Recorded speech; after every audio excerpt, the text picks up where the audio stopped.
Cuba kita fikir tadabbur, bagi faham tadabbur. Okey, sekarang ni banjir. Di Johor ada, di Perak ada, di Terengganu banjir. Okey, banjir. Saya tengok tadi kemah kat mana tu, pusat pemantauan banjir. Dah tunggu dah 4-5 orang. Dah tahu dah nak banjir ni. Dah tahu nak banjir, buat persiapan lah. Baik. Ada tak berlaku dalam dunia ni banjir? Ada. Bila Ustaz? Di zaman Nabi Nuh. Dia bukan banjir, dia bah. Bah ni lagi dahsyat daripada banjir.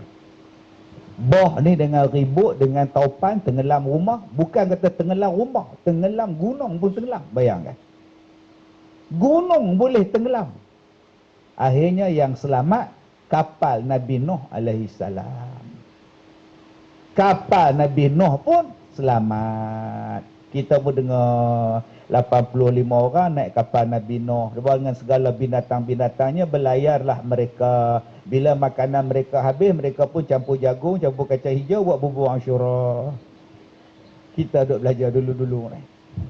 Cuba kaji tengok tuan-tuan. Satu.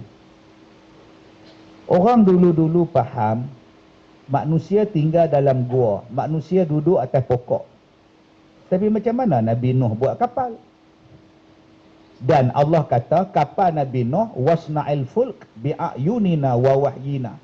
Dibuatnya kapal Nabi Nuh tu Allah jaga dia, Allah tengok dia, dan dibuat daripada wa alwahin wa dusur, daripada kayu dan daripada paku.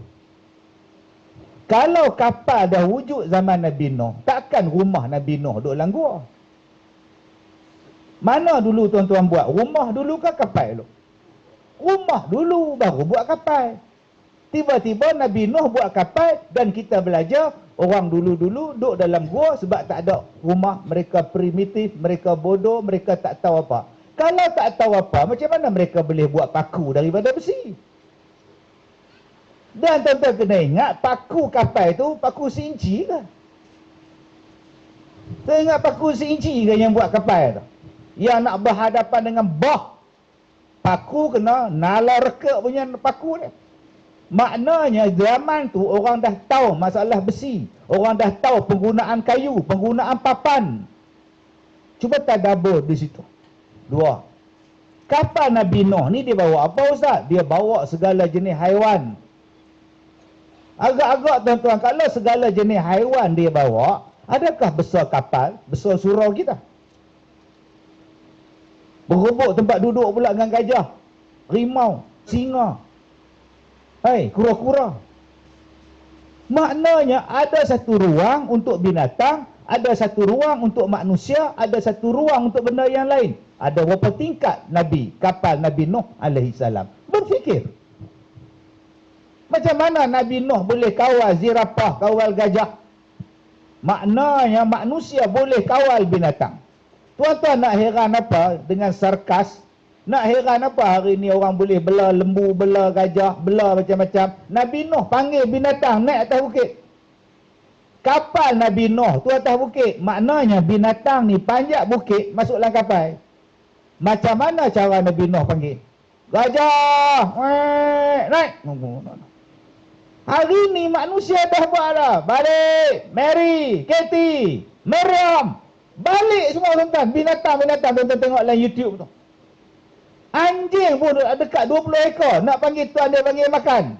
Seorang, seekor. Selagi tak panggil nama dia. Tak naik. Zaman Nabi Nuh agak-agak je tuan-tuan. Yang dipanggil segala jenis binatang. Dan naik tu pula bukannya dalam keadaan sama paras antara kapal dengan tanah. Mereka duduk di atas gunung, binatang di bawah. Macam mana binatang panjat? Cuba fikir. Itu nama dia tadabbur. 3. Berapa hari Nabi Nuh berlayar dalam banjir? Berapa puluh hari?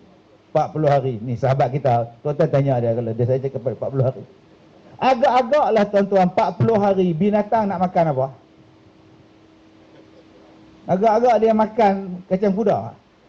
Buat surah gajah, main makan Stok makanan Nabi Nuh dengan umat dia, dengan binatang, agak-agak stok dia banyak mana? 1. stok dia tu pula simpan dalam apa? Ada betul ayat? Cuba fikir. Takkan nak letak begitu aja. Air dia nak minum air apa? Mesti ada tangki tak? Maknanya zaman Nabi Nuh, tangki dah wujud, tempat simpanan air dah wujud, peti air dah ada zaman tu. Tetapi manusia ni disumbat dengan pemikiran. Zaman dulu bodoh, zaman dulu primitif, zaman dulu purba. Kita hanya cerita dengan Nabi Nuh, tapi kita tak tahu, tak fikir, makanan Nabi Nuh macam mana, masak dia macam mana, dapur dia besar mana, nak bagi makan pada binatang ni, binatang sekali makan berapa tan, gajah sekali minum air berapa kilo. Yang ni yang nama dia tadabbur. Kena fikir. Tuan-tuan, saya duduk dalam surau, saya tutup mikrofon, orang di belakang tak dengar. Padahal dekat je tu, belakang dengan saya. Cuba saya tutup mikrofon, orang mesti angkat tangan. Tak dengar, tak dengar. Bayangkan tuan-tuan, Nabi Nuh duduk atas bukit, anak dia duduk di bawah.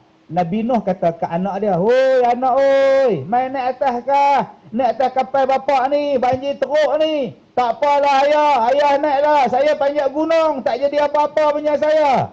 Agak-agak tuan-tuan, kalau saya dengan belakang cakap tak dengar tuan-tuan, sedangkan tak ada angin, tak ada hujan, tak ada banjir, tak ada kepala air pun tak dengar. Bayangkan Nabi Nuh di atas, anak dia di bawah, dengan ribut, dengan taupan, tiba-tiba boleh cakap. Dia orang cakap guna apa?